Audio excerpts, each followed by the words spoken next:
Yesterday, I took probably about a 150-mile trip with my son David, and rode in a car as most people would do. And it was not a fancy car; it was a nice car. But when you look at what the car is equipped with and what we are so spoiled with today, it's astonishing. And what's really astonishing to me is that I opened this book because there are some stories in here I wanted to share with you all. And I opened it up to a story called Dobbins and the Automobile. Now, the book was written in 1930, and it's interesting to see in this short story uh, what you had to go through back in the very early days uh, before automobiles, right before automobiles. I said the book was written published in 1930, but it was actually the story takes place right around the 1900s, late 1800s, early 1900s. So I want to share this with you because I think it's really cool, and it'll let you know how spoiled we are today. As you skim along the road in an automobile, you find it hard to believe that about 40 years ago, remember this is 1930, men had none of these wonderful machines. They had to go from place to place in wagons drawn by horses, and one of these wagons, or buggies as they were called, usually had a seat large enough for only two people. While many of them had covers that could be folded down, they gave little protection from rain or snow driven by hard winds. And as you rush along in your car, protected from wind, cold, and rain in your little glass house, try to think how new all this comfort is and how different from what it used to be. Well, it's not new to us today, but it sure is different from what it used to be. For example, suppose we take a little trip of 30 miles at the time your grandfather was a young man. Let us imagine that we were going to grandfather's home for Thanksgiving.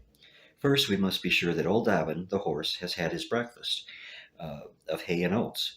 We say breakfast because no one would start a drive of 30 miles after dinner. You say that you can go 30 miles in your automobile in an hour. Of course you can, but it was an all-day trip for old Dobbin. So you see, you'll have to start the day before Thanksgiving or very early on Thanksgiving morning if you are to be on time for the turkey. Now we must put on the harness also and hitch the faithful horse to the buggy. And he may jump and dance around in his hurry to get started, so you should be ready to go as soon as he is hitched up. He will not wait as your automobile does. If you were to leave him, he probably would ramble off after something to eat, or if he were a lively young animal, he would run away and smash the buggy. This is all before you could start on your trip. Once started, your horse would trot at what seems a pretty fast pace for him, say 10 miles an hour. And people seeing you go so fast would say, "Isn't that Mr. Jones a terrible driver? He will surely kill that poor horse." But you would not keep going at that rate of 10 miles an hour for very long, because even if the horse could keep up the pace, you surely would find roads where he must walk.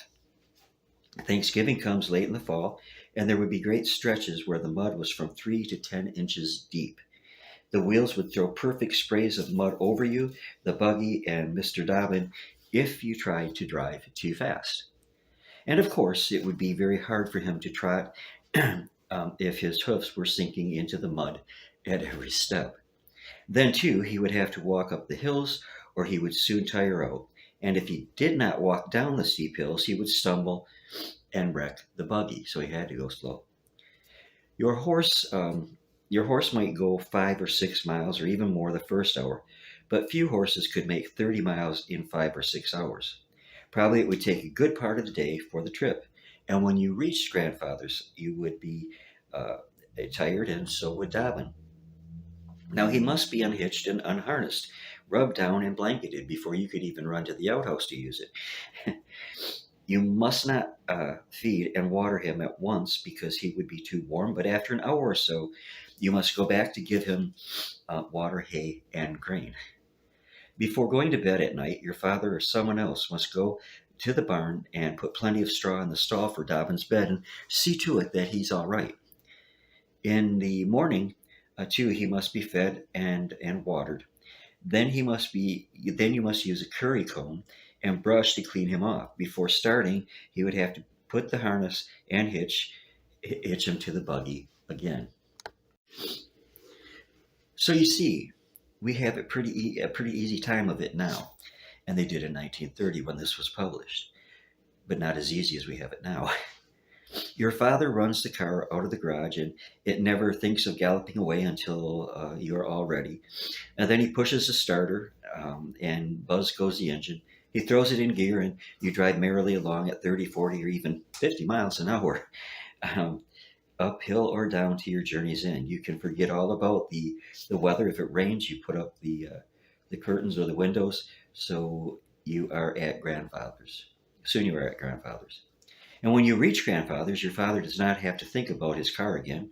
He simply runs it into the garage and stops the engine. He must look out for three things: water, gas, and oil. But he can attend to all of these in a few minutes at any filling station along the road. Dobbin had to have food and water regularly. The automobile, on the other hand, can be fed and oiled whenever it is most convenient. You may have started from home at noon, but you made your trip 30 miles easily, having arrived in plenty of time for the Thanksgiving turkey. You don't need to hurry now. You can have a good trip and a good visit after dinner. You know that the trip home will only take an hour instead of all day. You can return Thanksgiving Day or early the next morning. Best of all, neither you nor the automobile will be tired out by a long, tedious journey. Aren't you glad you live in the day of the automobiles? And that was from Facts and Fancies, and it's a children's book from the 1930s, but I thought it gave a really interesting look at what people had to go through in the horse and buggy times before they could start on a trip. We hop into a vehicle and we just go. And they hopped into the buggy, and there was so much to do beforehand. There was so much to do along the way on the trip, and there was so much to do when you got to your destination. So I hope you enjoyed that little look back at the past, and I enjoyed bringing it to you. God bless you all. Love you much, and see you again real soon.